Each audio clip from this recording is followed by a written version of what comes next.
حضرت علامہ عبداللہ بن اسد یافی رحمۃ اللہ علیہ نے فن تصوف میں ایک کتاب لکھی ہے، اس کا نام الترغیب والترہیب ہے۔ اس میں انہوں نے ایک نوجوان کا واقعہ نقل فرمایا کہ ایک نوجوان سے ہمیشہ مشک اور عنبر کی خوشبو مہکتی تھی۔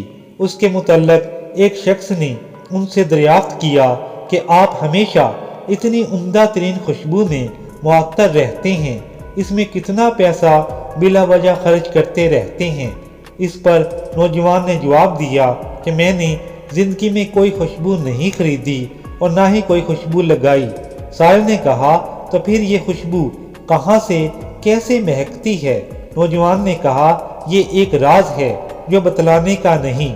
سائل نے کہا آپ بتلا دیجئے، شاید اس سے ہم کو بھی فائدہ ہوگا۔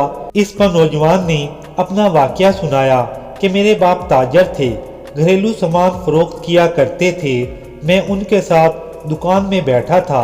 ایک بوڑھی عورت نے آ کر کچھ سامان خریدا اور والد صاحب سے کہا کہ آپ لڑکے کو میرے ساتھ بھیج دیجئے تاکہ میں اس کے ساتھ سامان کی قیمت بھیج دوں۔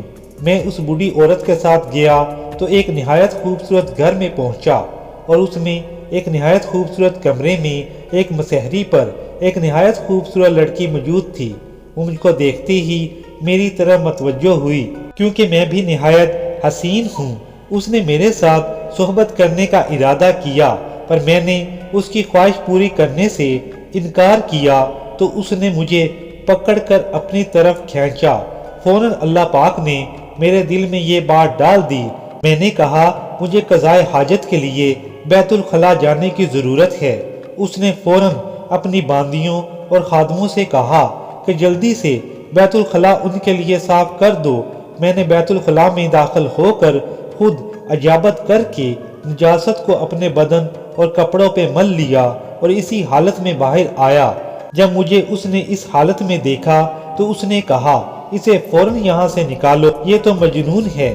میرے پاس ایک درہم تھا، میں نے اس سے ایک صابن خرید کر ایک نہر میں جا کر غسل کیا اور کپڑے بھی دھو کر پہن لیے، اور میں نے یہ راز کسی کو نہیں بتلایا۔ جب میں اسی رات میں سویا تو خواب میں دیکھا کہ ایک فرشتے نے آ کر مجھ سے کہا کہ اللہ تعالیٰ کی طرف سے تم کو جنت کی بشارت ہے، اور معصیت سے بچنے کے لیے جو تدبیر تم نے اختیار کی تھی اس کے بدلے میں تم کو یہ خوشبو پیش کی جا رہی ہے۔